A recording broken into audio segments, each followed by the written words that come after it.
Olá! Você está no Lágrimas e Sorrisos da Vovó. Deixa um like e segue a gente. Vamos à história de hoje? As mãos geladas do médico rasgavam minha camisola para abusar de mim enquanto eu estava dormindo, paralisada de terror. Não podia gritar, não podia me mexer. A morfina no meu corpo, que era para controlar minhas dor, me deixava mole que nem boneca de pano, mas minha mente registrava cada segundo daquela violação.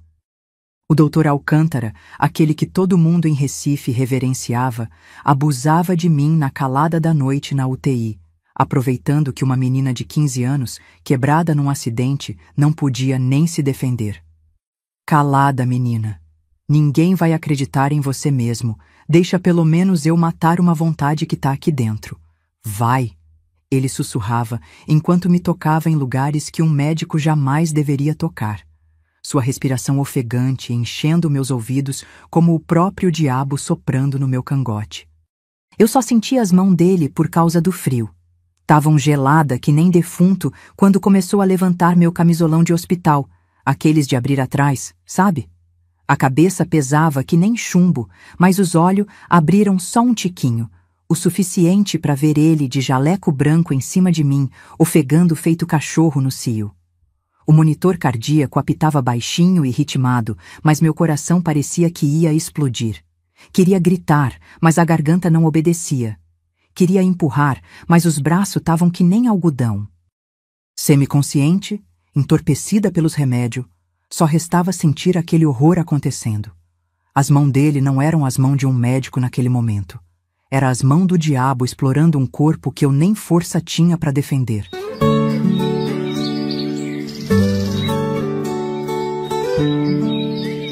Meu nome é Neide de Santana Cavalcante, tenho 74 anos e tô aqui sentada na varanda da minha casa em Recife, com esse vestido florido laranja que uso nos dias quentes, olhando para o meu jardim de erva medicinal. O ventilador balança o cabelo grisalho que nunca mais consegui deixar crescer depois daquela época. Essa mecha branca na frente apareceu pouco depois do trauma, como se meu próprio corpo quisesse marcar no calendário quando minha inocência morreu. Hoje sou a Dona Neide, viúva respeitada, que administrou o Hospital São Sebastião por mais de 30 anos, mãe de 2 filhos adotivos, vó de 4 netos que correm por essa casa. Mas naquela cama de hospital, eu era só a menina órfã do acidente que ele decidiu usar para saciar suas perversão de macho podre. E você que tá aí do outro lado, escutando uma velha desenterrar os demônios do passado, quem é? De que canto desse Brasilzão cheio de histórias escondidas embaixo do tapete você me ouve? Me diz aí nos comentários. Quero saber quem tem coragem de olhar de frente para essa história sem desviar os olhos. Por quê, meu filho? Nem todo mundo aguenta. Muita gente prefere fazer de conta que essas coisas não acontecem nas famílias de bem, nos hospital conceituado, com os doutor respeitado. Mas acontecem, viu? E quem sofre geralmente não tem voz para contar. O acidente que me botou naquela UTI arrancou tudo de mim num piscar de olho. Era 1964, ano que os militares tomaram o poder. Uma ditadura começando enquanto meu mundinho desabava. Papai dirigia ônibus na linha circular Macaxeira, lá em Recife. Mamãe costurava para fora. A gente morava numa casinha simples em Casa Amarela, dessas de parede colorida e janela que dá pra rua. Era uma vida aperreada, mas decente, sabe? As casas tudo grudada uma na outra, o cheiro de dendê das barracas de comida se misturando com o perfume das plantas que mamãe cultivava no quintalzinho dos fundos. Eu estava terminando o ginásio e sonhava em ser professora. Sonho de menina besta que não sabia o que o destino guardava. Naquela tarde, eu estava esperando na parada o ônibus que papai dirigia para voltar para casa com ele, como fazia todo dia. Vi o ônibus dobrando a esquina. Reconheci pelo jeito cuidadoso que ele tinha de fazer as curvas. Foi quando o mundo virou de cabeça para baixo. Um caminhão desgovernado descendo a ladeira bateu no ônibus bem na lateral onde papai estava. O impacto foi medonho. Parecia que tinha explodido uma bomba. O barulho do metal rasgando, do vidro estilhaçando, dos gritos. Até hoje acordo suada às vezes, ouvindo esse barulho na minha cabeça. Corri feito doida na direção daquela destruição, gritando por papai. Mas quando cheguei perto, só vi sangue, um mar de sangue cobrindo tudo. Pai! Berrei desesperada, tentando entrar no ônibus retorcido. Foi quando uma barra de ferro solta me atingiu. Nem senti direito na hora, de tão fora de mim que tava. Só quando minha vista escureceu e minhas pernas bambearam que me dei conta que também estava ferida. Caí no chão, sentindo o sangue quente, meu sangue empapando minha roupa. As sirenes chegando pareciam distante, como se eu estivesse afundando num poço escuro. Depois, só o breu.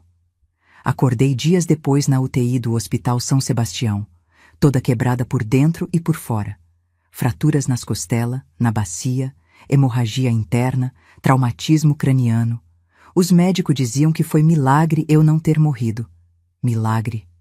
Naquele momento, a morte parecia mais gentil. Porque foi ali, naquela cama, com a cabeça ainda confusa, que me contaram. Papai morreu na hora do acidente. Mamãe, desesperada ao saber da notícia, saiu correndo de casa e foi atropelada no caminho do hospital. Não resistiu. Num piscar de olho, fiquei sozinha no mundo. O doutor Roberto Alcântara era o dono daquele lugar. Não no papel, mas na prática. Filho do fundador do hospital, casado com a filha do prefeito, respeitado por toda a cidade. Usava uns óculos de armação dourada e tinha o cabelo grisalho sempre bem penteado. Andava pelos corredores como um rei visitando o súdito. Quando ele passava, as enfermeiras ficavam mais eretas, falavam mais baixo, quase faziam reverência. É um dos melhores cirurgiões do Nordeste, cochichavam orgulhosas. Ele tinha salvado minha vida, diziam. Devia ser eternamente grata. Nos primeiros dias, ele parecia mesmo um anjo de jaleco. Era atencioso, sorria com aqueles dentes branquinho demais, sempre perguntando como eu estava me sentindo. Me chamava de guerreira, de valente, dizia que eu estava me recuperando rápido apesar de tudo.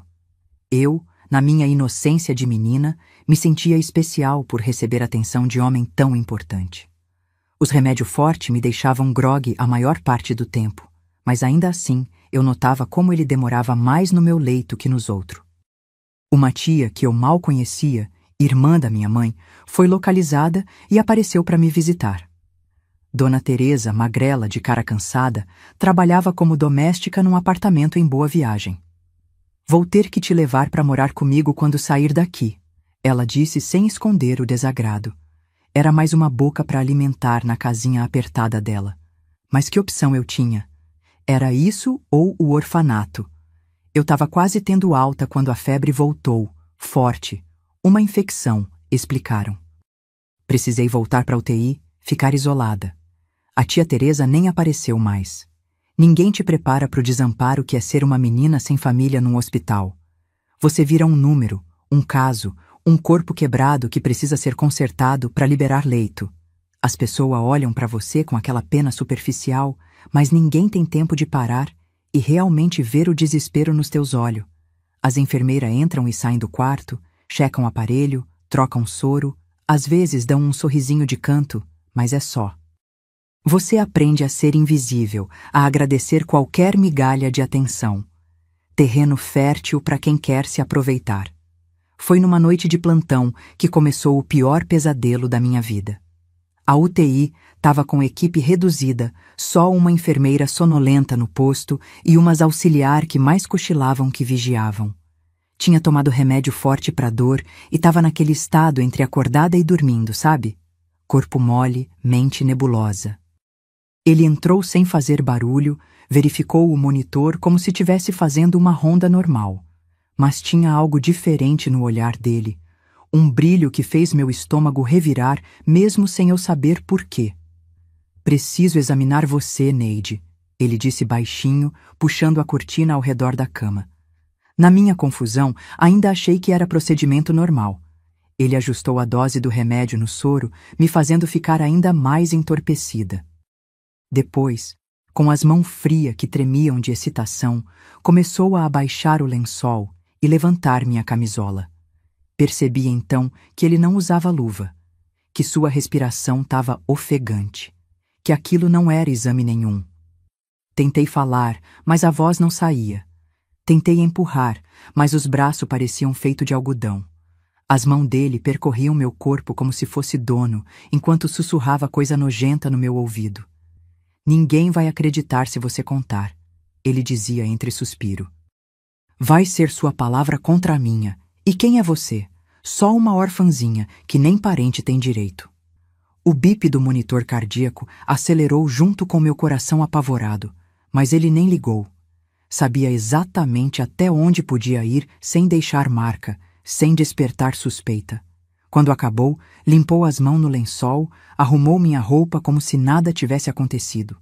Ajustou os aparelhos, fez umas anotação na prancheta. Voltou a ser o médico respeitável, o Dr. Alcântara que todo mundo admirava. Antes de sair, ainda teve o descaramento de dizer: "Você está melhorando bem, Neide. Logo vai poder sair daqui." Como se tivesse fazendo um favor. Como se não tivesse acabado de destruir o pouco que restava de mim. No dia seguinte, acordei com aquela sensação grudenta e nojenta no corpo. Será que tinha sido pesadelo? Delírio da febre? Dos remédios? Mas a memória estava lá, turva, mas real. As mãos frias, a respiração quente e úmida no meu pescoço, a voz macia sussurrando ameaça. E então, aconteceu de novo. E de novo. E de novo. Sempre à noite, sempre quando a equipe estava reduzida. Ele se certificava que eu tivesse recebido dose alta de sedativo, que mal conseguisse me mover ou falar. O homem que a cidade inteira respeitava usava o corpo debilitado de uma menina órfã para satisfazer seus desejos mais sórdidos. O pior não era só a violação física, era também saber que não podia fazer nada. Quem ia acreditar em mim? Uma menina pobre, órfã, confusa de remédio, contra um médico-chefe, filho de gente importante, casado com a filha do prefeito? Era como gritar dentro d'água. Ninguém escuta. Só você sabe que está se afogando. De dia ele era o respeitado doutor. De noite virava o monstro que me atormentava. O que aconteceu naquela UTI mudaria não só meu corpo, mas também minha alma para sempre. O Dr. Roberto Alcântara sabia exatamente o que estava fazendo. Sabia que podia me machucar sem deixar marca. O pior tipo de monstro, aquele que se esconde atrás de um jaleco branco e um juramento que ele profana toda noite. Mas espera lá, antes de contar o desfecho dessa história sinistra, preciso que você entenda o inferno que foi aquela internação e o que veio depois. Porque o abuso do Dr. Alcântara não foi coisa de uma ou duas vezes só não. Se transformou num pesadelo sistemático, planejado com a frieza de quem já tinha feito aquilo muitas vezes antes de mim. Os exames dele foram ficando mais frequentes, sempre seguindo o mesmo roteiro macabro. Ele esperava as noites de plantão quando a equipe estava mais reduzida, geralmente de terça e quinta. Manipulava a escala médica, descobri depois que ele mesmo fazia os horários, para garantir que ficaria sozinho comigo. Na pasta do prontuário, anotava que eu precisava de acompanhamento especial por causa da infecção persistente, o que justificava as visitas dele fora de hora. O pior de tudo era o jeito que ele usava os remédios contra mim. Antes de vir para o meu leito, aumentava a dose de morfina no meu soro, me deixando naquele estado entre acordada e dormindo, consciente o suficiente para sentir tudo, mas incapaz de reagir ou de gritar por socorro. "É pro seu próprio bem, Neide", ele dizia com aquela voz macia enquanto ajustava o gotejamento. "Você precisa descansar para se recuperar." E eu, que não entendia nada de medicina, acreditava que aquilo era protocolo normal. Tem coisa que é difícil até de falar, mesmo depois de tantos anos. As mãos frias dele percorrendo meu corpo como se eu fosse um objeto, não uma pessoa. O cheiro de loção pós-barba misturado com suor azedo quando ele se debruçava sobre mim. O jeito que fechava os olhos e mordia o lábio enquanto se satisfazia. E depois, o pior de tudo, a máscara de médico dedicado voltando ao rosto, como se nada tivesse acontecido. "Está evoluindo bem, vamos refazer alguns exames amanhã", dizia ajeitando o jaleco, fazendo anotação na prancheta. O Dr. Alcântara conhecia cada canto daquele hospital como a palma da mão dele. Sabia exatamente qual enfermeira estava de plantão, qual quarto ficava no ponto cego das câmeras. Sim, já tinham algumas naquela época. Qual funcionário fechava os olhos para a excentricidade do chefe em troca de favor ou por medo. Ele também sabia que ninguém questionaria se aumentasse minha dose de sedativo no prontuário. Afinal, quem era eu? Só mais uma paciente pobre, sem família que pudesse reclamar. Por muito tempo, achei que estava imaginando coisa. Que era delírio da febre, pesadelo misturado com realidade por causa dos remédios fortes. Não pode ser verdade. Eu pensava quando acordava grogue, depois de mais uma noite de horror. Um médico não faria isso. A cabeça da gente tem esse mecanismo estranho de proteção, sabe? Tenta negar o insuportável, mesmo quando o corpo sabe a verdade. Eu sentia a dor, o nojo, a sujeira que nenhum banho conseguia limpar, mas minha mente relutava em aceitar o que estava acontecendo. Foi só depois de algumas semanas que consegui juntar coragem para falar. A enfermeira-chefe, Dona Clotilde, era uma senhora gorda de cara fechada que parecia menos intimidante que as outras pessoas do hospital. Esperei um dia que ela veio trocar meu curativo sozinha e, com a voz tremendo, comecei a contar. Dona Clotilde, o Dr. Alcântara vem no meu quarto de noite e faz coisa comigo. A reação dela foi como um tapa na cara. Primeiro, os olhos arregalando em choque. Depois, a boca se contorcendo em desaprovação. Por um segundo, achei que ela tinha ficado horrorizada com o que o médico fazia. Mas não. Era comigo que ela estava horrorizada. Que pouca vergonha é essa, menina? Tá inventando história desse tipo sobre o Dr. Alcântara? Ele que salvou sua vida. Deve ser delírio da febre ou, Deus me livre, tentação do demônio na sua cabeça.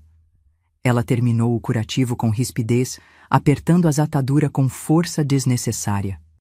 Se eu ouvir você espalhando esse tipo de absurdo de novo, vou ter que reportar o seu comportamento inadequado. Antes de sair do quarto, ela ainda fez questão de me lembrar da minha posição. Menina, o Dr. Alcântara é casado com a filha do prefeito. É o médico mais respeitado dessa cidade. Quem você pensa que é para fazer uma acusação dessas? Naquela hora entendi que estava completamente sozinha. Que o monstro que me atacava toda noite era intocável. Tentei mais uma vez buscar ajuda. Tinha um padre que visitava os doentes toda sexta, o padre Anselmo. Um senhor de cabelo branco e sorriso bondoso que levava comunhão e conforto espiritual. Na sexta seguinte, quando ele veio me ver, desabafei entre lágrimas.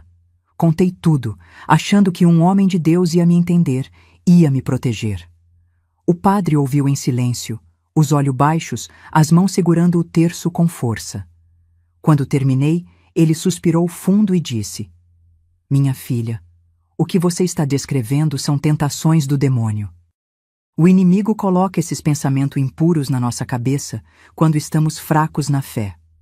Fiquei sem acreditar no que estava ouvindo. Mas, padre, não é pensamento, é real. Ele vem toda noite e... Ele me interrompeu, erguendo a mão. Basta.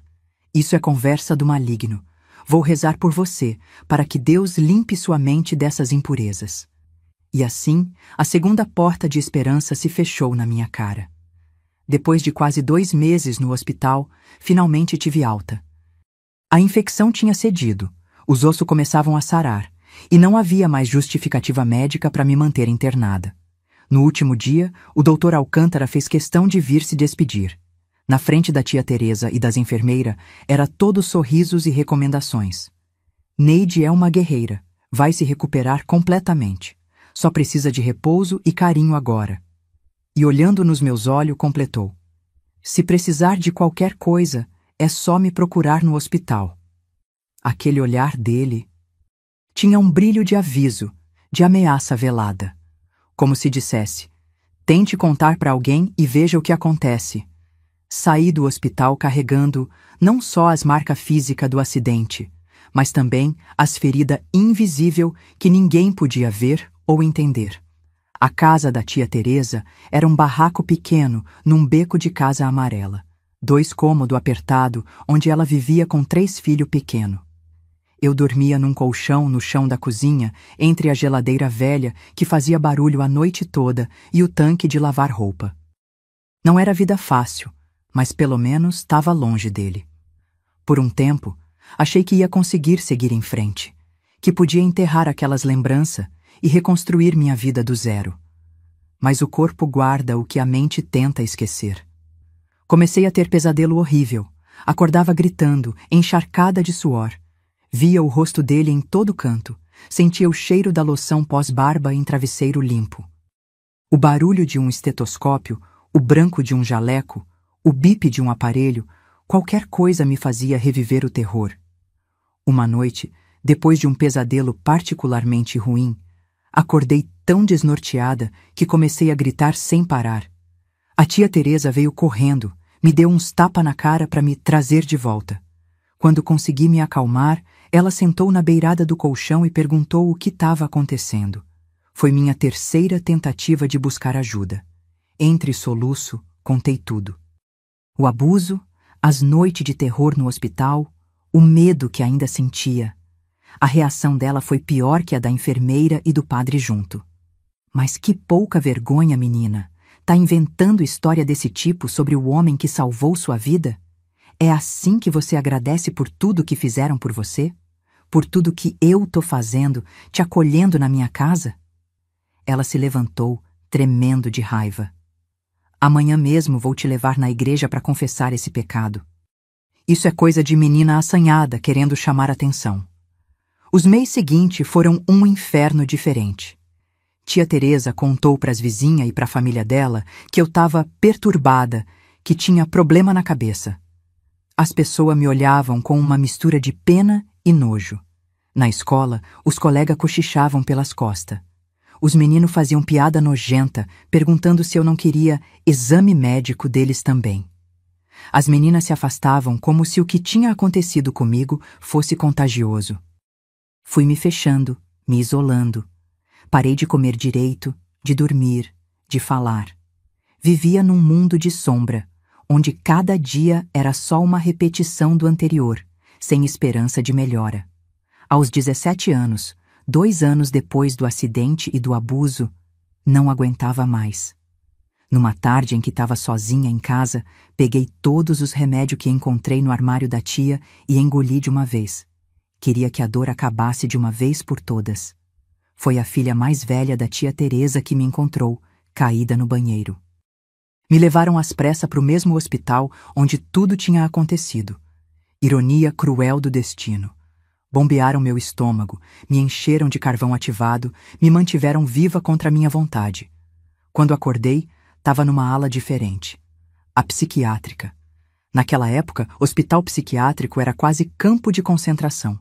Paciente amarrado, tratado com choque elétrico, dopado até babar. Disseram que eu tinha tendência suicida e delírios persecutórios. O médico de lá, graças a Deus não o Alcântara, receitou uma mistura de remédio que me transformou num zumbi. Não sentia nada, não pensava em nada, mal conseguia amarrar o cadarço do sapato. Era como se tivessem apagado a Neide e deixado só uma casca vazia. O fundo do poço tem alçapão, sabia? Quando você acha que não pode afundar mais, descobre que tem outro nível de sofrimento esperando. Foi durante uma sessão de terapia, que nada mais era que uma enfermeira lendo a Bíblia enquanto a gente ficava sentada olhando para o nada, que ouvi algo que mudou tudo. 2 enfermeiras conversando em voz baixa atrás de mim, achando que eu estava dopada demais para entender. Chegou mais uma ontem, da ala pediátrica, disse uma. Diz que o doutor Alcântara abusou dela durante os exames. A outra suspirou. De novo? Já é a 3ª esse ano. Ninguém faz nada. A primeira deu uma risadinha amarga. E quem vai fazer? Ele é dono dessa jossa toda. A última menina que insistiu na história acabou aqui, igual essa aí na sua frente. Senti como se um raio tivesse me atingido. Não era só comigo. Ele fazia isso com outras meninas. E pior, usava o hospital psiquiátrico para desacreditar as vítimas. Foi como se um interruptor tivesse ligado na minha cabeça. A raiva, uma raiva que eu não sabia que ainda existia dentro de mim, começou a queimar, derretendo a névoa dos remédios. Não era louca. Não tinha inventado nada. E não era a única. Havia outras, talvez muitas outras, sofrendo o mesmo que eu. Pela primeira vez em muito tempo, senti algo além do desespero. Uma determinação feroz de sobreviver, nem que fosse só para provar que ele não tinha me destruído por completo. O destino tem seu jeito estranho de trabalhar, viu? No dia seguinte, apareceu na clínica uma freira que nunca tinha visto antes. Irmã Conceição, uma mulher alta e magra, de olho verde penetrante e sotaque diferente. Soube depois que era portuguesa, formada em enfermagem na Inglaterra antes de entrar para o convento. Tinha voltado para o Brasil recentemente para assumir a coordenação da escola de enfermagem das Irmãs Franciscanas. Ela estava fazendo uma visita pastoral, conversando com os pacientes. Quando chegou na minha vez, em vez de recitar oração decorada como os outros visitantes faziam, sentou ao meu lado e perguntou, olhando direto nos meus olhos: "O que fizeram com você, menina?" Aquela pergunta, tão simples, tão direta, quebrou algo dentro de mim. Comecei a chorar como não chorava há anos, com soluço que vinham lá do fundo da alma. Não sei se foi coragem ou desespero, mas contei tudo para ela. O acidente, a perda dos pais, o abuso do médico, a tentativa frustrada de pedir ajuda, a tentativa de suicídio, os remédios que me deixavam zonza. Falei sem parar, como se as palavras tivessem ficado represadas dentro de mim por tanto tempo que agora transbordavam sem controle. Esperava ver no rosto dela a mesma descrença, o mesmo julgamento que tinha visto em todos os outros. Mas Irmã Conceição me surpreendeu. Quando terminei, ela segurou minhas mãos entre as dela e disse com uma convicção que me atravessou como uma lança: "Eu acredito em você, Neide." 3 palavras simples que ninguém tinha me dito até então. Eu acredito em você. Foi como se alguém tivesse aberto uma janela num quarto fechado há anos, deixando entrar ar fresco e luz. Não foi culpa sua, ela continuou, apertando minhas mãos com força. Nada disso foi culpa sua. Você foi vítima de um predador que usou o poder dele contra você. Mas escute bem o que vou dizer. Você pode transformar essa dor em algo maior. Pode usar o que viveu para garantir que outras meninas não passem pelo mesmo. Pela primeira vez desde o acidente, senti uma faísca de esperança. Uma pessoa acreditava em mim. Uma pessoa via além da menina perturbada que todos descartavam. Irmã Conceição prometeu que ia me ajudar a sair dali. E melhor que isso, me ofereceu um caminho. Uma bolsa para estudar na escola de enfermagem das Irmãs Franciscanas. "Por que enfermagem?" perguntei confusa. Ela sorriu de um jeito que parecia iluminar o rosto inteiro. "Porque conhecimento é poder, menina. Se você entender como funciona o corpo, a medicina, o sistema de saúde, vai poder lutar de igual para igual. E mais importante, vai poder proteger outras meninas vulneráveis como você foi um dia." Sabe, contar essa parte da minha história é sempre difícil. É como abrir uma ferida que nunca fechou completamente. Estou fazendo isso porque acredito que outras mulheres precisam saber que não estão sozinhas. Se esta história está tocando seu coração, considere fazer uma contribuição para o canal Sabedoria da Vovó, clicando no botãozinho Valeu, que aparece embaixo do vídeo. É como uma moedinha com um coração. É só escolher o valor que puder, mesmo o menor já ajuda. Essa equipe viaja pelo Brasil inteiro buscando histórias como a minha, histórias de mulheres que carregaram silêncios pesados demais.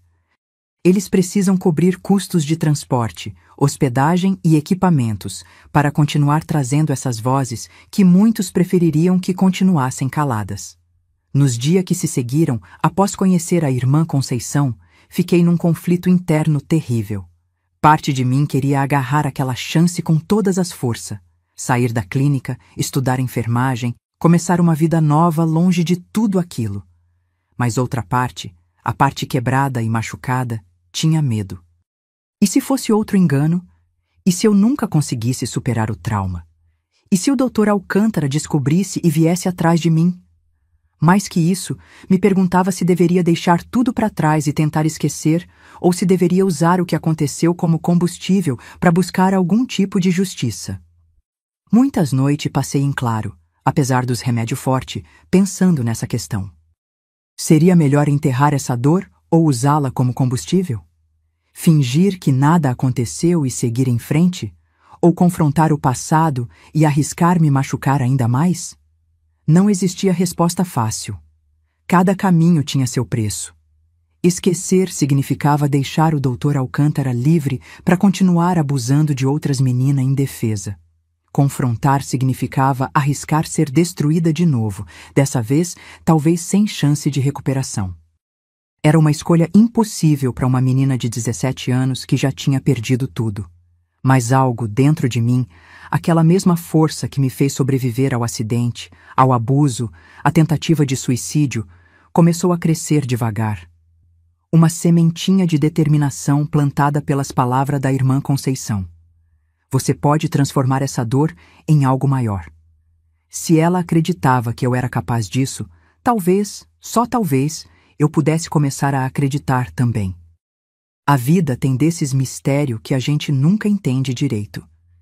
De todas as pessoas que passaram pelo hospital naquela época, justo eu, uma menina quebrada, sem família, sem recurso, acabei sendo a pedra no sapato do Dr. Alcântara. A decisão de aceitar a proposta da irmã Conceição foi só o primeiro passo de uma jornada que eu nem imaginava onde ia dar. A escola de enfermagem das Irmãs Franciscanas ficava num prédio antigo de Olinda, com vista para o mar. Era um lugar austero, mas acolhedor, bem diferente da frieza do hospital ou da clínica psiquiátrica. As freiras tinham disciplina rígida, mas também compaixão genuína. Irmã Conceição conseguiu um quartinho só para mim nos alojamentos das estudantes. Uma coisinha minúscula, mas que, pela primeira vez em muito tempo, era só minha. Um espaço onde ninguém me olhava com pena ou nojo. A primeira semana foi difícil demais. Os remédios da clínica ainda estavam saindo do meu sistema e eu tinha tremor, suor frio, dificuldade para me concentrar. Algumas colegas cochichavam pelos cantos, curiosas sobre a protegida da irmã Conceição que tinha aparecido do nada. Mas eu estava determinada a não desperdiçar aquela chance. Agarrei os estudos como se minha vida dependesse disso, e de certa forma dependia mesmo. Logo descobri que tinha facilidade com anatomia e fisiologia. As horas que passava decorando os nomes dos ossos, músculo, veia, artéria, nervo, tudo isso me dava uma sensação de controle que nunca tinha experimentado antes. Comecei a entender como o corpo funciona, o que era normal e o que não era. E mais importante, comecei a entender o que tinha sido feito comigo, em termo médico e não apenas como vítima passiva. Os anos de formação foram de estudo obsessivo. Enquanto as outras meninas saíam para passear no domingo ou iam ao cinema nas folgas, eu ficava na biblioteca, devorando livro atrás de livro. Não era só a enfermagem básica que me interessava. Comecei a buscar textos sobre medicina legal, sobre evidência de abuso físico e sexual, sobre trauma psicológico. As freiras nunca me questionavam quando eu pedia esses livros avançados. Acho que Irmã Conceição tinha explicado algo da minha história para elas, o suficiente para entenderem sem me fazer perguntas dolorosas. Foi nessa época que comecei a manter um diário detalhado. Não era um diário comum, de sentimento e acontecimento do dia a dia. Era um registro meticuloso de tudo que conseguia lembrar dos abusos. Data, hora, quem estava de plantão, que remédio tinha recebido, que exame o Dr. Alcântara tinha feito, que palavra ele tinha usado. No começo foi uma tortura reviver cada detalhe. Chorava tanto escrevendo que as páginas ficavam enrugadas de lágrima. Mas com o tempo, percebi que cada memória que registrava era como tirar um espinho de dentro de mim. Doía, sangrava, mas depois aliviava. No terceiro ano de formação, surgiu uma oportunidade que mudaria tudo. A escola tinha convênio com um hospital no Rio de Janeiro e mandava algumas alunas para fazer estágio lá por 6 meses. Irmã Conceição me indicou, dizendo que eu era uma das melhores alunas e merecia a experiência. Só muito depois entendi que ela tinha feito isso de propósito, não só para me dar oportunidade de aprendizado, mas para me afastar de Recife e das memórias que me assombravam. O Rio de Janeiro de 1967 era outro mundo comparado com Recife. A cidade grande, o movimento, a mistura de gente de todo canto, tudo isso era fascinante e assustador ao mesmo tempo. Fiquei hospedada num pensionato de freiras também, mas tinha muito mais liberdade que na escola. Foi lá que conheci pessoas que mudariam minha perspectiva para sempre. Uma das enfermeiras do hospital onde eu estagiava, Dona Helena, coordenava um grupo de apoio à vítima de violência. Ela me convidou depois de notar como eu ficava tensa quando certos médicos mais velhos se aproximavam, como eu evitava ficar sozinha com o homem em ambiente fechado. Você carrega a marca que conheço bem, ela me disse um dia, com uma gentileza que quase me fez chorar ali mesmo. Não precisa falar se não quiser, mas talvez ajude a ouvir outras mulheres que passaram por coisa parecida. O grupo se reunia num salão paroquial às terças à noite. Havia mulheres de todas as idades e classe social, desde empregada doméstica até senhora rica de Copacabana. O que tinham em comum? Todas tinham sido vítima de abuso, muitas por homem em posição de poder, patrão, professor, médico, padre. Ouvir aquelas histórias foi como encontrar um espelho onde finalmente me reconhecia. Não era louca, não tinha inventado nada, não era a única. Era parte de um padrão terrível que acontecia em todo canto, escondido debaixo do tapete da boa sociedade. Foi lá que conheci também o Dr. Mendes, um médico legista aposentado que dava palestras sobre como identificar e documentar abuso. Ele tinha sido demitido de um hospital depois de denunciar um colega que abusava de paciente e agora dedicava seu tempo a ensinar vítima a se protegerem e a reunirem prova. Depois de uma das palestras, tomei coragem e mostrei meu diário para ele. O velho médico passou horas lendo cada página, fazendo anotação, me fazendo pergunta específica. Ao final, olhou por cima dos óculos e disse: "Menina, você tem aqui o suficiente para derrubar esse monstro, só falta saber como usar." Os 6 meses no Rio passaram voando. Quando voltei para Recife para completar minha formação, eu era outra pessoa. Não só tinha aprendido técnica avançada de enfermagem, mas também entendia sobre evidência, sobre documentação legal, sobre como o sistema protegia abusadores. Mais que isso, tinha um plano começando a se formar na minha cabeça. Um plano arriscado, demorado, que exigiria paciência e coragem que eu nem sabia se tinha. Me formei com distinção na escola das irmãs. Irmã Conceição chorou na cerimônia de formatura como se eu fosse filha dela. De certa forma, ela tinha sido mais mãe para mim nos últimos anos que qualquer pessoa desde que perdi meus pais. Quando todo mundo estava celebrando depois da cerimônia, ela me chamou num canto e perguntou: "E agora, Neide? Qual é seu próximo passo?" Contei a ela meu plano. Queria voltar para o Hospital São Sebastião, mas não como Neide Santana, a menina abusada que ninguém acreditou. Queria entrar como uma profissional competente, alguém que pudesse observar de perto o Dr. Alcântara, reunir prova concreta e finalmente expor ele pelo que realmente era. Achei que ela ia tentar me dissuadir, dizer que era perigoso, que eu devia seguir em frente e não olhar para trás. Mas irmã Conceição apenas assentiu, séria. "Sabia que você ia voltar para enfrentar seus demônios. Só tome cuidado para não se tornar um deles no processo." A transformação começou pelo visual. Cortei o cabelo bem curto, diferente da trança comprida que usava na adolescência. Foi nessa época que apareceu essa mecha branca na frente, de um dia para o outro, como se o estresse tivesse marcado fisicamente o que eu estava prestes a fazer. Mudei meu nome nos documentos. Em vez de Neide Santana, passei a usar meu nome do meio, Maria. Maria Cavalcante soava como outra pessoa. Alguém que nunca tinha sido vítima, que não carregava o peso do passado. Consegui falsificar alguns documentos com a ajuda de contatos que tinha feito no Rio. Nada muito grave, só o suficiente para apagar qualquer conexão entre a enfermeira Maria Cavalcante e a paciente Neide Santana que tinha sido internada anos antes. Criei um histórico profissional convincente, com referência de um hospital pequeno do interior onde supostamente tinha trabalhado depois da formatura. A parte mais difícil foi me preparar psicologicamente para voltar àquele lugar.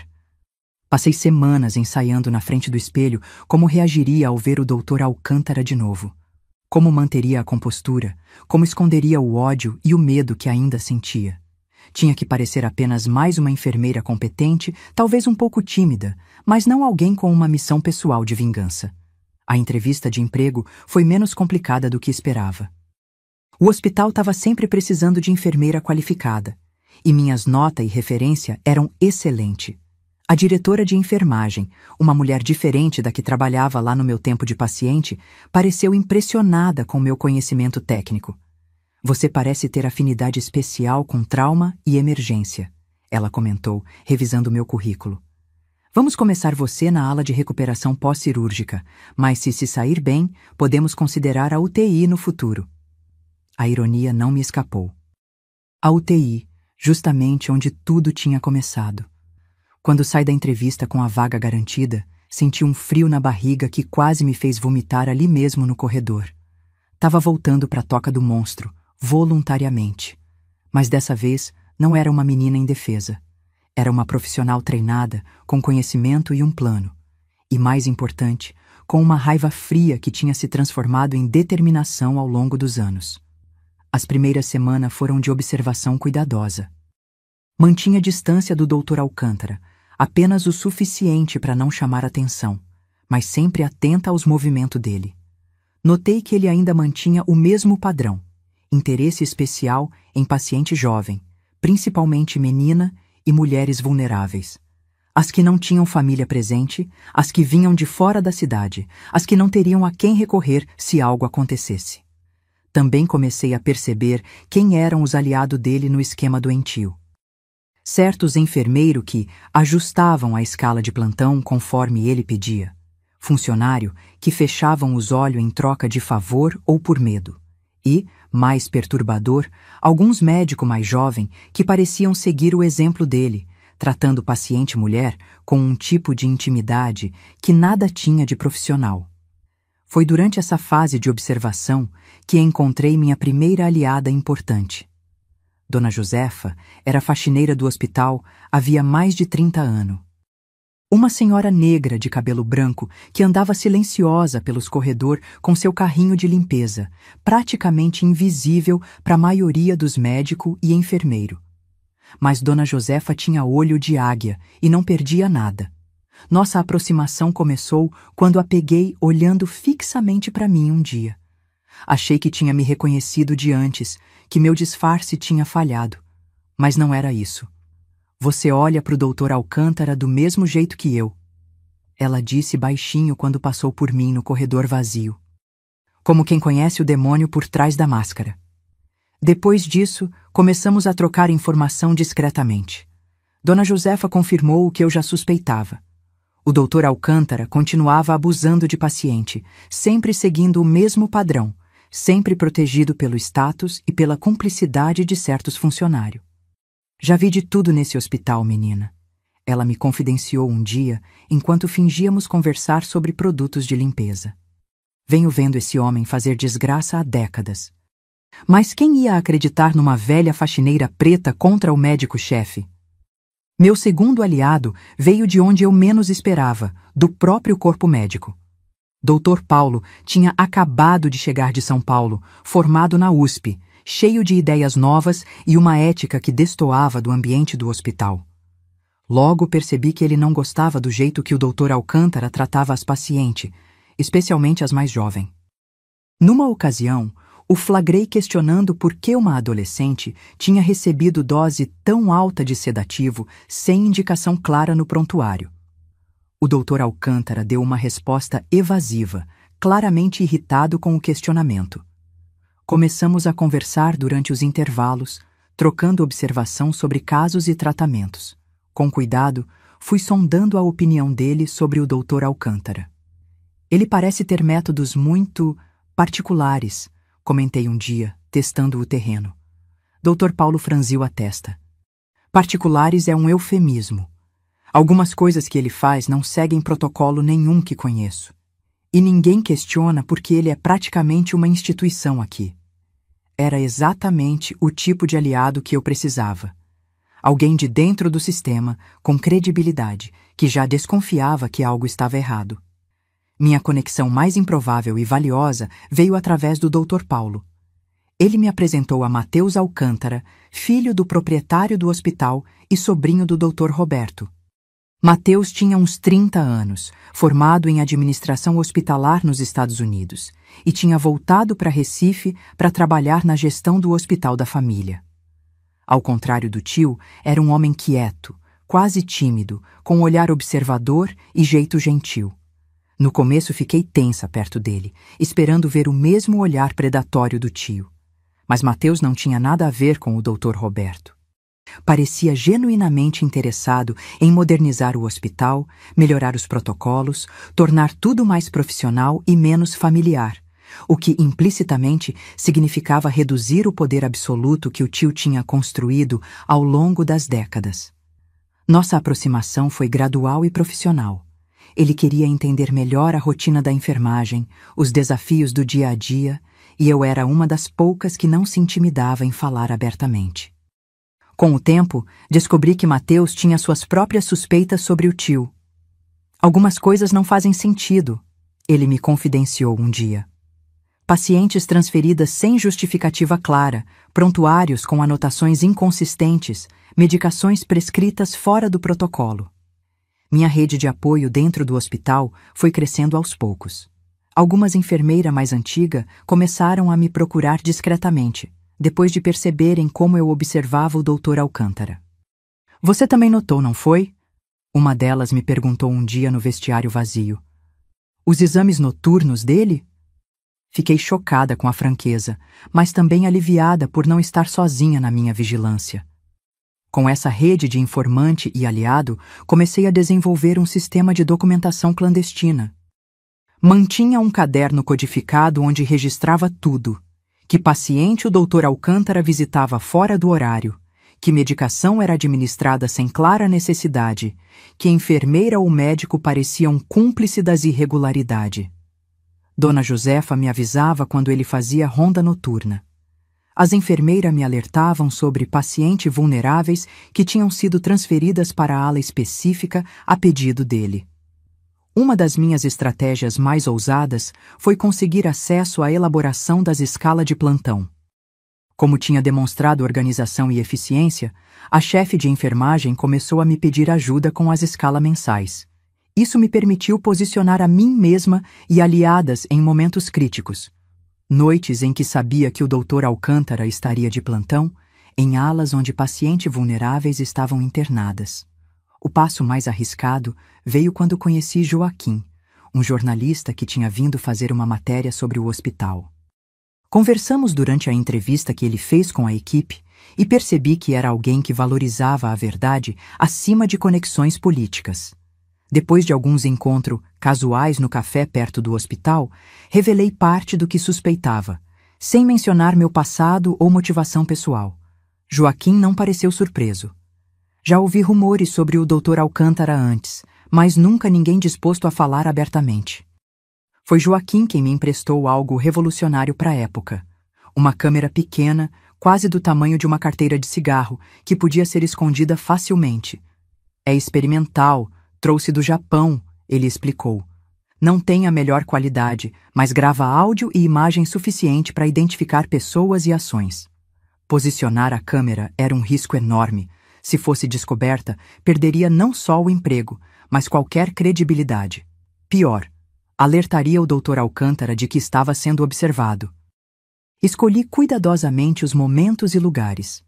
Uma sala de exame onde ele costumava levar certas pacientes, um canto específico da UTI que ficava parcialmente escondido do posto de enfermagem. A cada gravação bem-sucedida, meu coração quase saía pela boca enquanto recuperava a câmera e transferia o conteúdo para fitas que guardava num esconderijo no meu apartamento. O quebra-cabeça foi se completando aos poucos. Registros antigos que Dona Josefa encontrava enquanto limpava arquivos. Depoimentos discretos de ex-paciente que consegui contatar.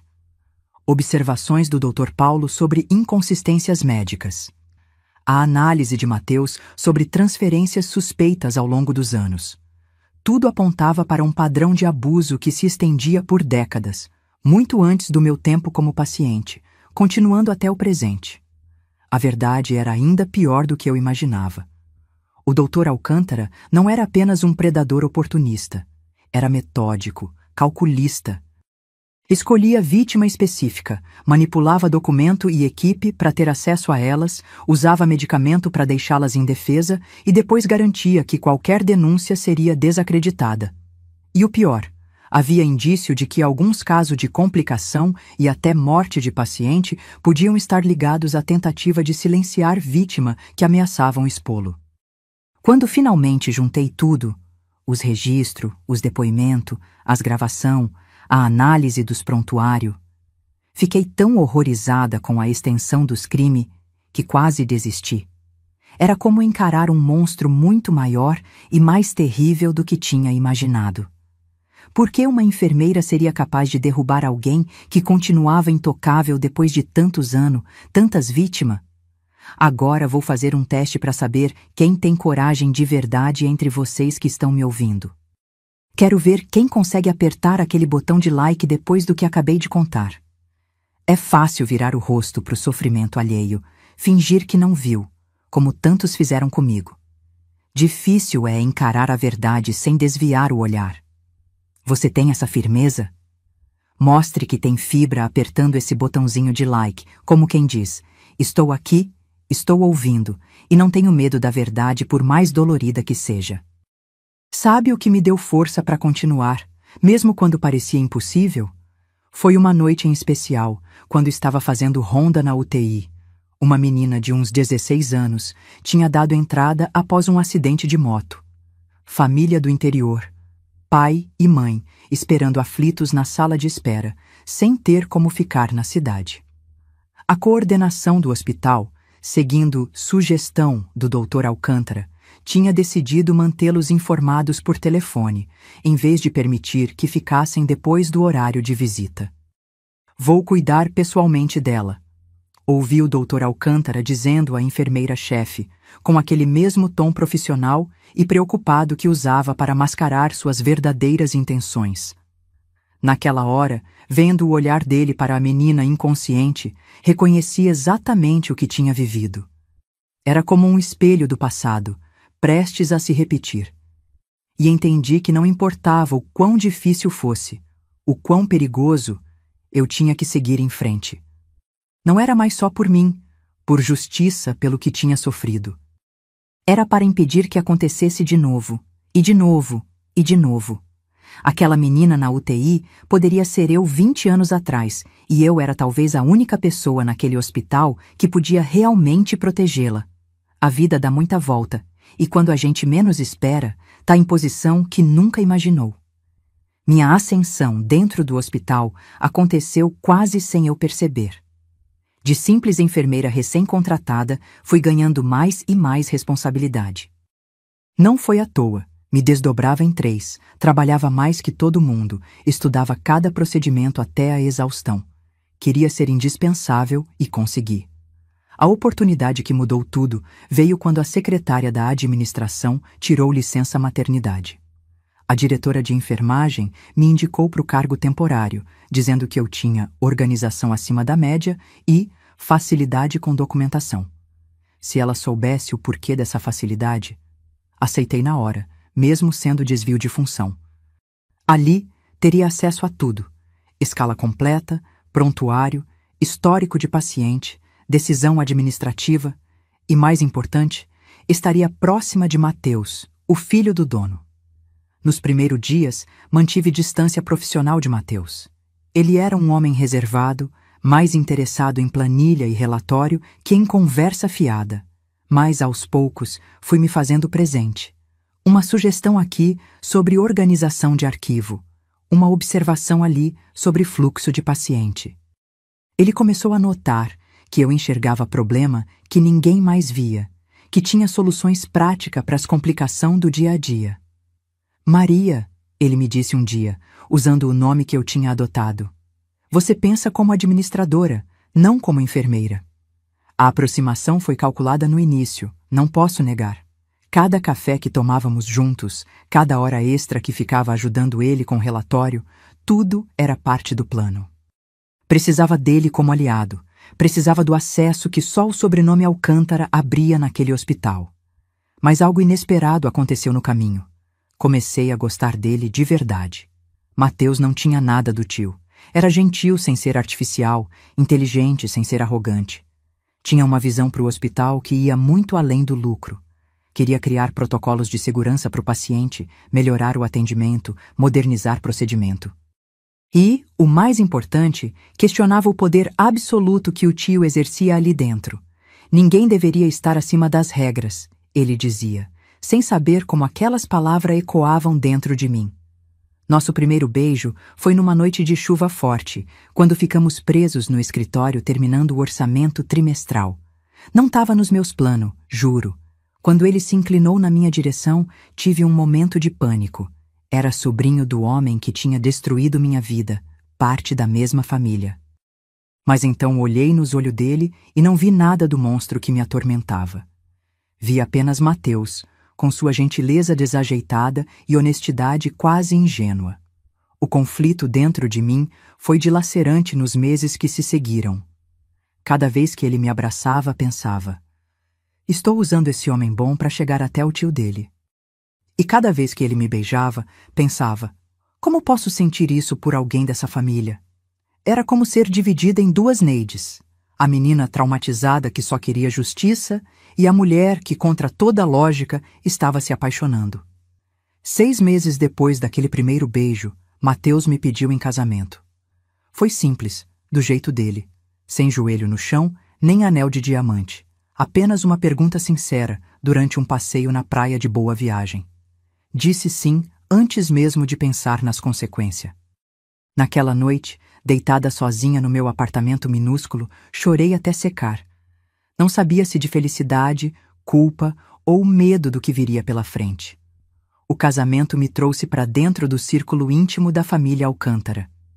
Conheci o pai de Mateus, Miguel Alcântara, viúvo e fundador do hospital, um homem já idoso, mas ainda lúcido e autoritário. Nos primeiros jantares de família, mal conseguia respirar, quando o Dr. Roberto também estava presente. Ele me olhava com curiosidade às vezes, franzindo a testa como se tentasse lembrar de onde me conhecia. Eu tinha mudado muito. O cabelo curto, alguns quilos a mais, a postura diferente de quem não baixa mais a cabeça. Mas ainda assim, cada vez que ele se aproximava, sentia o estômago revirar. Foi numa dessas reunião familiar que descobri algo que revirou tudo ainda mais. Depois de umas taças de vinho a mais, Miguel deixou escapar um comentário sobre como o irmão precisava ser mais discreto com suas aventuras. Mateus mudou de assunto rapidamente, visivelmente desconfortável. Mais tarde, quando estávamos sozinhos, pressionei meu marido sobre aquilo. Após muita relutância, ele confessou: papai sabe que tio Roberto tem comportamento impróprio com algumas pacientes. Houve denúncia no passado que foram abafadas. Fiquei paralisada, o sangue fervendo nas veias. O velho sabia e encobria. Por quê? Consegui perguntar, segurando a raiva. Mateus suspirou, parecendo genuinamente enojado. Prestígio do hospital, reputação da família. Papai acha que são só caso consentido, não imagina a extensão. Naquela noite, minha determinação se solidificou ainda mais. Não era só o Dr. Roberto que precisava ser exposto. Era todo um sistema que permitia que predadores como ele continuassem intocados por década. Com minha posição como esposa de Mateus e meu cargo na administração, pude acelerar a coleta de evidência. Tinha acesso a tudo agora: arquivo antigo, registro financeiro, relatório que nunca iam para o conhecimento público. Descobri padrão perturbadores nas internações. Jovens mulheres, especialmente de cidade do interior ou de família pobre, que ficavam sob cuidados especiais do Dr. Roberto. Paralelamente, comecei a construir uma rede de apoio com outras vítimas. Foi um trabalho delicado e arriscado. Através de Dona Josefa e de contatos no grupo de apoio do Rio, consegui localizar mulheres que tinham passado pelo Hospital São Sebastião ao longo dos anos e vivido experiências similares à minha. Muitas não queriam falar. Tinham seguido com suas vidas, enterrado a dor. Outras ainda estavam destroçadas, carregando o trauma como ferida aberta. Uma por uma, fui ganhando a confiança delas. Encontros discretos em café longe do hospital, conversas por telefone usando código, cartas trocadas via endereço de confiança. Em alguns casos, precisei viajar para o interior do estado, batendo de porta em porta atrás de mulheres que mal sabiam ler, quanto mais denunciar um médico poderoso. Ao final de um ano, tinha reunido 7 mulheres dispostas a testemunhar. 7 histórias quase idênticas à minha, distribuídas ao longo de 20 anos. Um padrão impossível de negar. O momento que mudou tudo aconteceu numa noite de plantão. Já tinha posicionado discretamente uma das câmeras pequenas que Joaquim me emprestou na sala de exame particular que o Dr. Roberto usava para certos procedimentos. Estava de plantão na ala pediátrica, onde uma menina de 14 anos se recuperava de apendicite. Família do interior, mãe que só podia visitar nos fins de semana, pai ausente. O tipo exato de vítima que ele preferia. Vi quando ele entrou na ala, conversou brevemente com a enfermeira de plantão, uma das que fechava os olhos para os métodos dele, e depois se dirigiu ao quarto da menina. Meu coração disparou. Era agora ou nunca. Com a desculpa de levar medicação, consegui ficar no corredor, perto o suficiente para ouvir, longe o suficiente para não despertar suspeita. O que aconteceu a seguir foi exatamente como eu e tantas outras tínhamos vivido. Ele aumentou o sedativo no soro, esperou a menina ficar grogue e começou o exame, que não tinha nada de médico. Ouvi a respiração ofegante dele, as mesmas palavras de sempre. Isso é um procedimento normal. Ninguém vai acreditar se você contar. Queria entrar correndo e arrancar ele de cima dela, mas precisava da prova completa. Quando saí do hospital naquela noite, tremia tanto que mal conseguia dirigir. Mas tinha conseguido. A câmera tinha registrado tudo. A descoberta mais chocante veio poucos dias depois. Mateus tinha me dado acesso irrestrito a todos os cantos do hospital, incluindo uma pequena sala no subsolo onde guardava um arquivo antigo. Estava procurando prontuário específico quando notei uma porta que sempre permanecia trancada. É o arquivo pessoal do tio Roberto. Mateus tinha me dito uma vez. Nem papai tem acesso. Coisas de pesquisa médica, ele diz. Usando uma combinação de persistência, lábia e um grampo de cabelo, aprendi alguns truques no Rio. Consegui abrir aquela porta. O que encontrei dentro me deixou enjoada. Não era um arquivo de pesquisa. Era uma coleção doentia de lembrança das vítimas. Pequeno objeto pessoais. Uma fita de cabelo, um broche, uma correntinha barata. Junto de cada item, anotação meticulosa, nome, idade, data.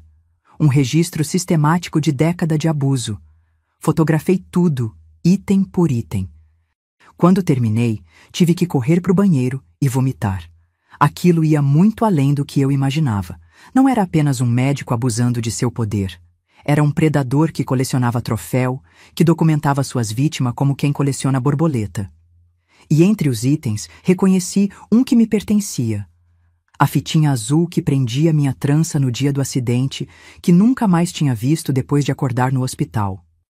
Com todas as provas reunidas, depoimento de 7 vítimas, gravação flagrante, a descoberta do arquivo pessoal, os padrões de internação e medicação que tinha documentado, estava pronta para agir. Mas precisava ser esperta.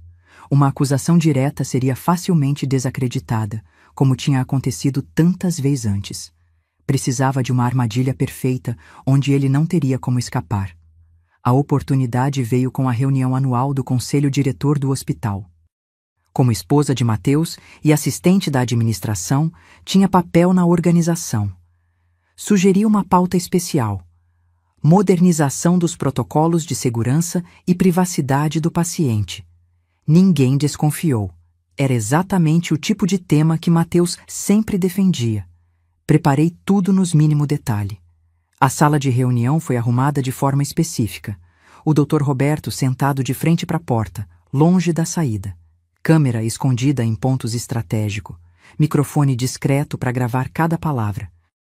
E o mais importante, as 7 mulheres, minhas aliadas de dor, esperando numa sala adjacente, prontas para entrar no momento certo.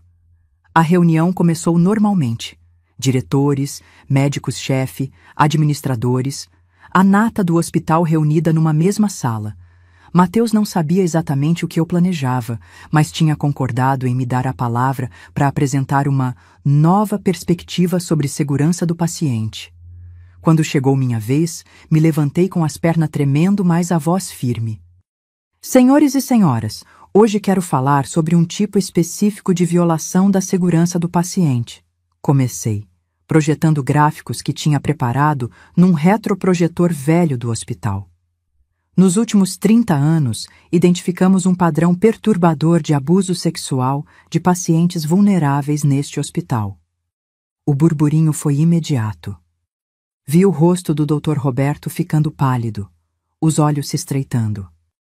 Antes que pudessem me interromper, projetei as estatísticas, os padrões de internação, os registros de medicação suspeita.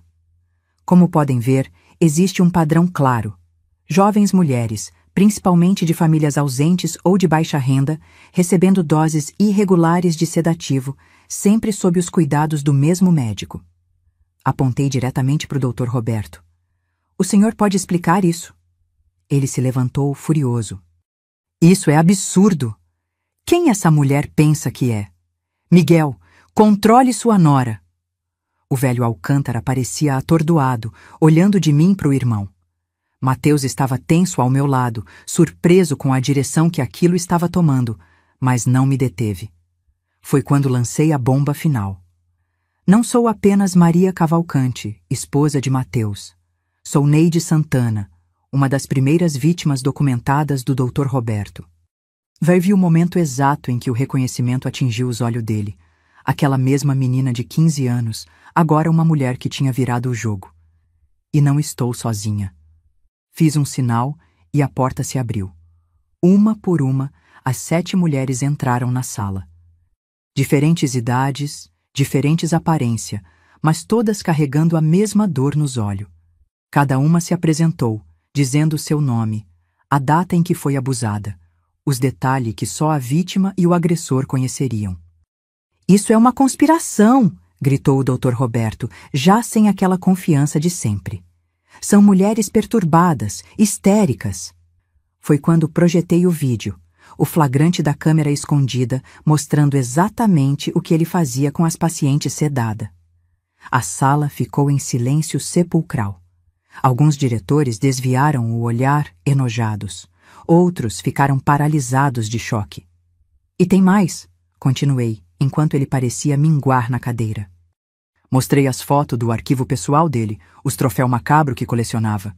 Reconhece isso, doutor? A fitinha de cabelo de Mariana, 13 anos, 1972. O broche de Clara, 16 anos, 1981. Minha fitinha azul, 1964. Cada item projetado era como um prego no caixão da reputação dele. O que aconteceu a seguir foi caótico. O Dr. Roberto tentou sair correndo da sala, mas 2 seguranças que eu tinha posicionado estrategicamente o impediram. Alguém chamou a polícia. Miguel Alcântara, pálido como papel, balbuciava incoerência. Mateus me olhava como se nunca tivesse me visto antes, com uma mistura de choque, admiração e confusão que partiu meu coração. A polícia chegou rápido. O delegado era amigo de Joaquim, o jornalista que tinha me ajudado, e já estava de prontidão. Quando algemaram o Dr. Roberto, ele ainda tentou manter a pose. Foi só quando o levavam porta afora que nossos olhares se cruzaram pela última vez. Vi um homem quebrado que tinha perdido tudo: reputação, liberdade, família. Ele me lançou um olhar suplicante, como quem pede misericórdia. Naquele momento, senti algo estranho dentro de mim. Não era bem satisfação, era algo mais complexo. Vingança, justiça, alívio, não sei dizer até hoje. O que você teria feito no meu lugar? Teria deixado apenas a justiça oficial seguir seu curso ou teria feito como eu, que além de garantir sua prisão, Me apoderei de tudo que um dia lhe deu poder? Existe limite para a vingança quando a justiça comum falha? São perguntas que ainda me faço, mesmo tantos anos depois.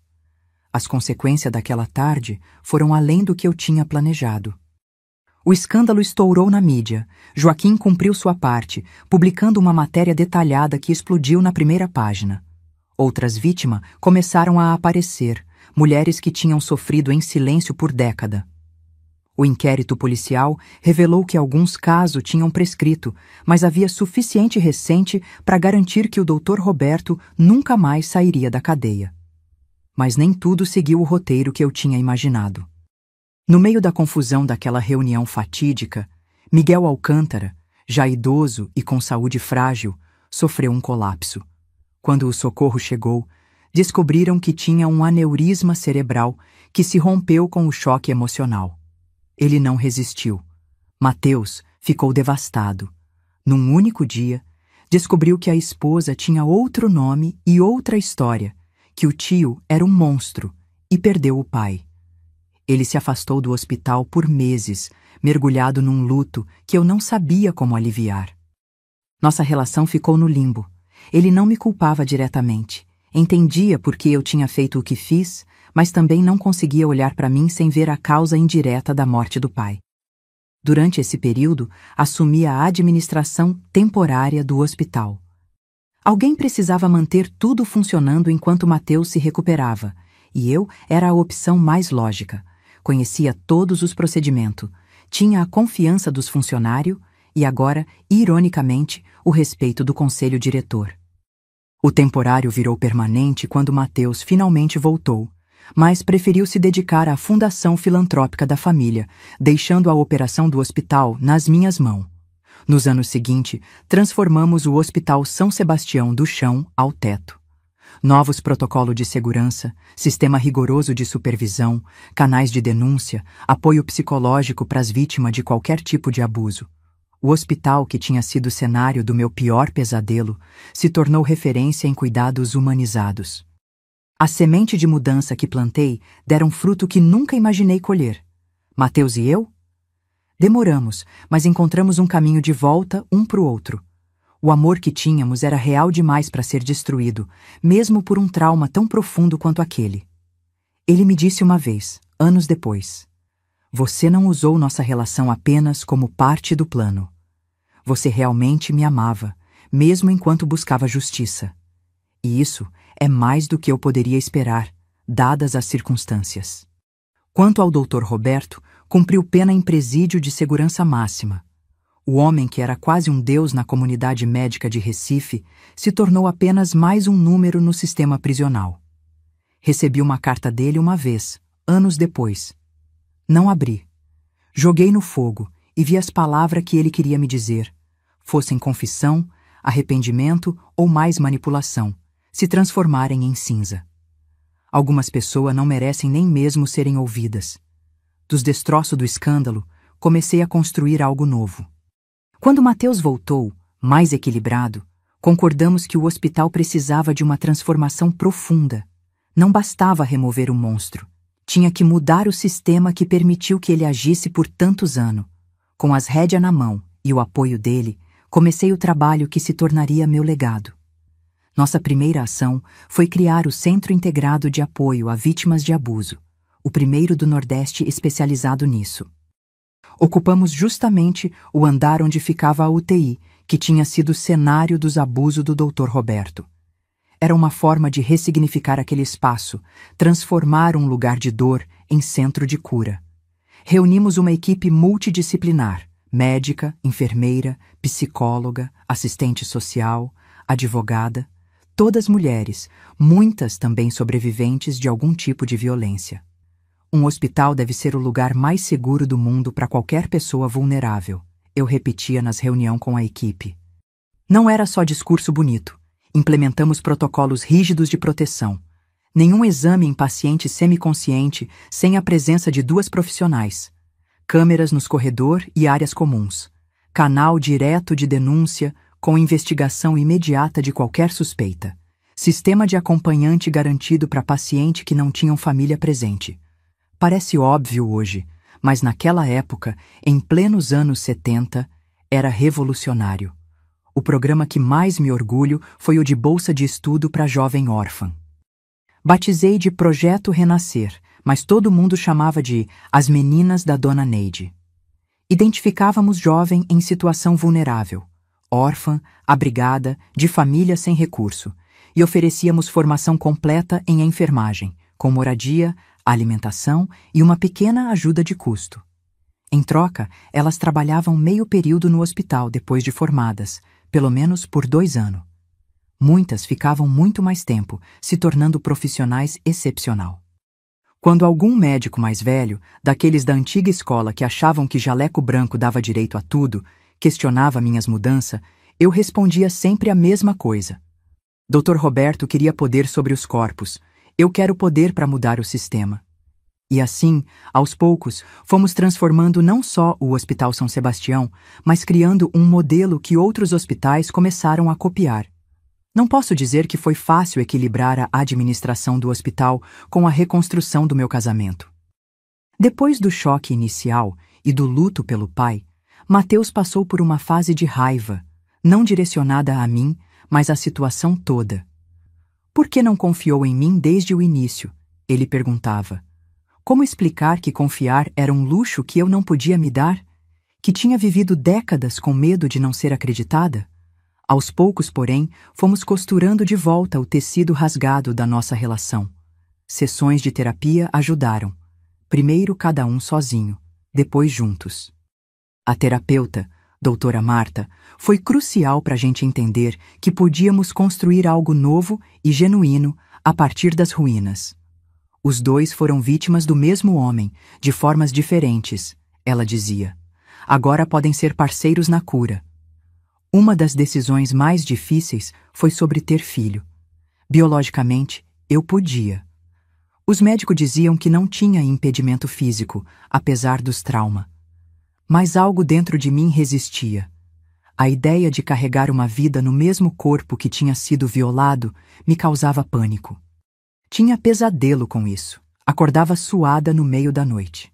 Mateus, com sua sensibilidade que me surpreendia sempre, foi quem sugeriu. Por que não adotamos? Tem tanta criança precisando de família quanto a gente precisa de filhos.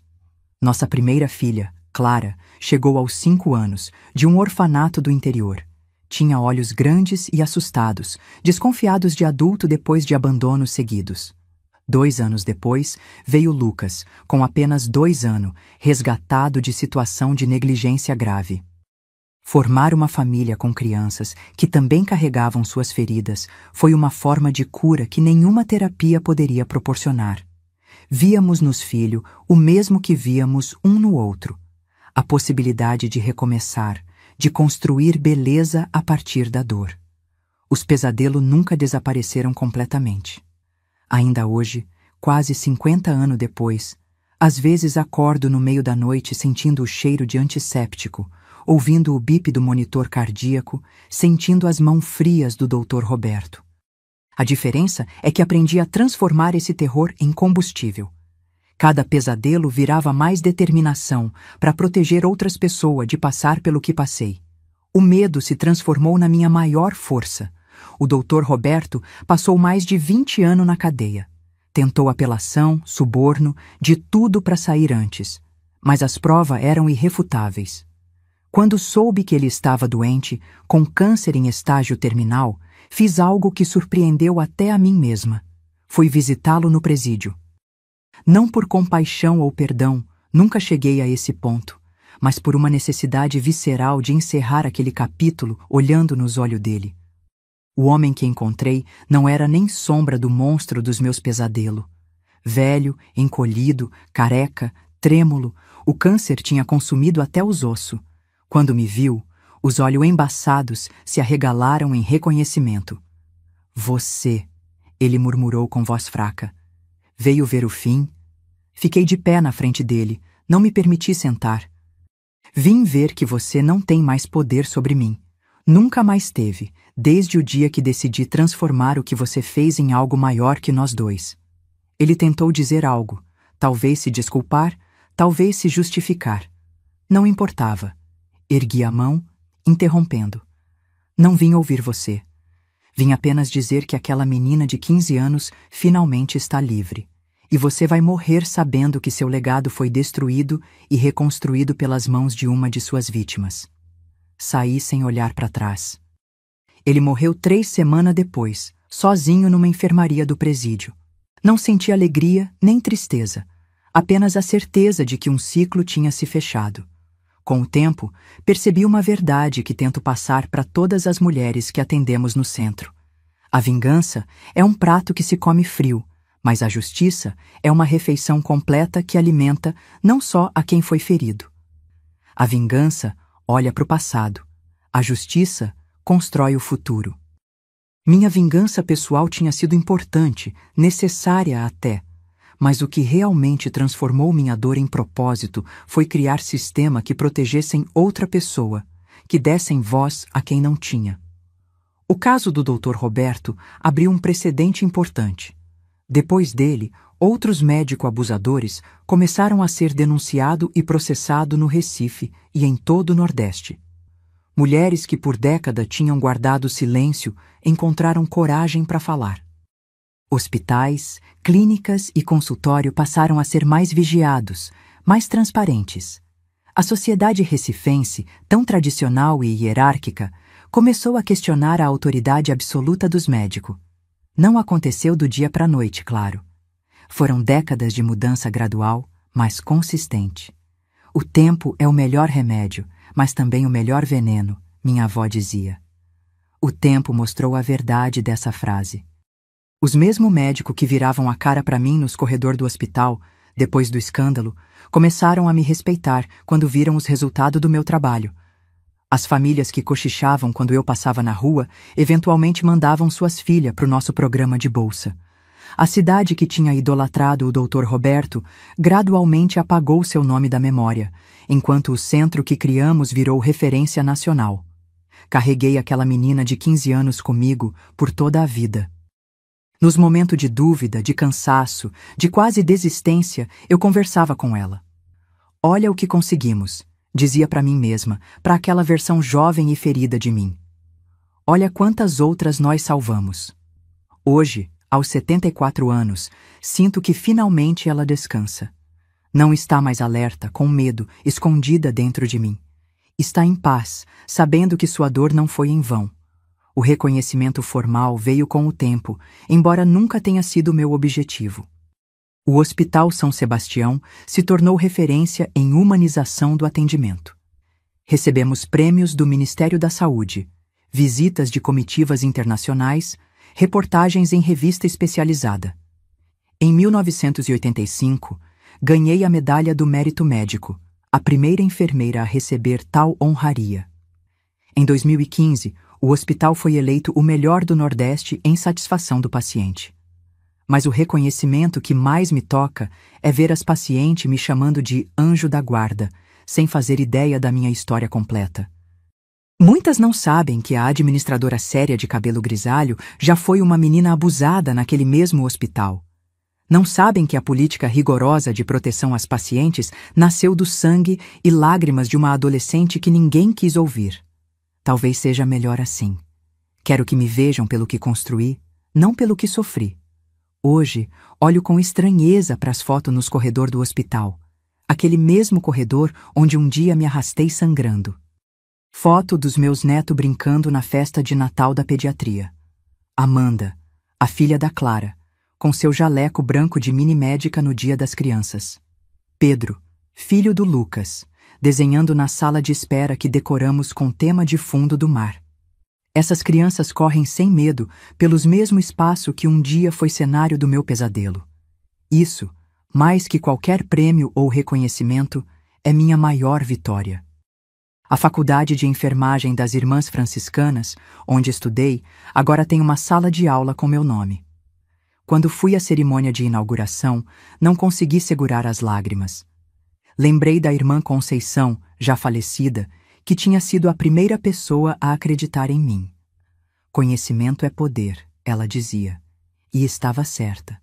Foi o conhecimento que me deu as ferramentas para lutar, para transformar, para reconstruir. O tempo vai passando, e agora, na varanda da minha casa, sentada nessa cadeira olhando para o mar de Recife, penso no quanto mudamos e no quanto ainda falta mudar. Os abusos não acabaram. Ainda recebemos vítimas no centro todos os dias, mas agora elas têm voz, tem quem as escute, tem caminhos de cura que não existiam antes. Às vezes me pergunto se teria encontrado forças para continuar, se soubesse lá no início o quanto seria difícil, o quanto custaria.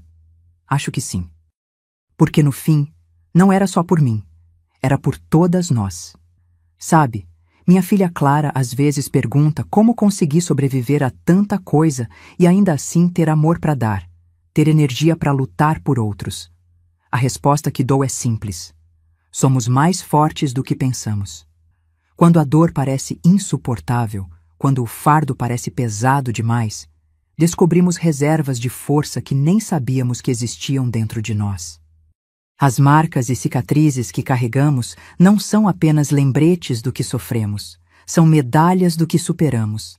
Passo a mão nas manchas de vitiligo que se espalharam pelo meu corpo ao longo dos anos. Começaram pequenas depois do trauma e cresceram com o tempo, como se meu próprio corpo estivesse contando uma história que minha voz não podia. Por muito tempo tentei esconder essas manchas, envergonhada. Hoje as exibo como quem mostra um mapa da própria jornada. São minhas manchas de guerra, digo pros netos quando perguntam. A mecha branca no meu cabelo, que apareceu quando decidi voltar ao hospital e enfrentar meus demônios, é outra marca visível do invisível. Podia ter tingido, disfarçado, como muitas mulheres fazem. Preferi mantê-la como lembrete diário ao me olhar no espelho. Enfrentei o pior e sobrevivi. Não tenho mais medo de mostrar as marcas que a vida deixou em mim. Ano passado, fui convidada para dar uma palestra na Faculdade de Medicina. Tema: Ética médica e relacionamento com pacientes. Fiquei na dúvida se contaria minha história completa ou apenas falaria como administradora hospitalar. No final, decidi ser completamente honesta. Aqueles jovens de jaleco branco precisavam ouvir, da boca de alguém que sobreviveu, o que o abuso de poder pode causar. Quando terminei de falar, houve um silêncio profundo, seguido de uma ovação de pé que durou vários minutos. Muitos alunos vieram me abraçar depois, alguns chorando. A senhora mudou minha forma de ver a medicina. Um deles disse: esse é o poder da palavra dita no momento certo. Uma história compartilhada pode mudar uma mente, que muda uma atitude, que salva uma vida. O silêncio protege os agressores, sempre. A palavra liberta as vítimas, sempre. Por isso falo, por isso conto, por isso divido essa dor que já foi só minha, mas agora pertence a um propósito maior. Este hospital que ajudei a transformar será meu legado quando eu partir. Mas espero que meu verdadeiro legado seja menos tangível e mais duradouro. A coragem que inspirei em outras mulheres para romper o silêncio, para acreditar que sua voz importa, que sua dor importa, que sua cura importa. Se conseguir isso, então aquela menina de 15 anos que sangrou num leito de hospital não sofreu em vão. Se conseguir isso, transformei verdadeiramente o veneno em remédio. Eu sou Neide de Santana Cavalcante, e esta é a história de como transformei o veneno em remédio. De como usei as mesmas mãos que um dia tremeram de medo para curar e para mudar. Se você acredita que histórias como a minha precisam ser ouvidas, que o silêncio só protege quem faz o mal, se inscreva no canal Sabedoria da Vovó. Tem muitas de nós por esse Brasil, carregando cicatrizes que viraram forças, esperando apenas uma chance de falar para que outras não precisem sofrer em silêncio como sofremos.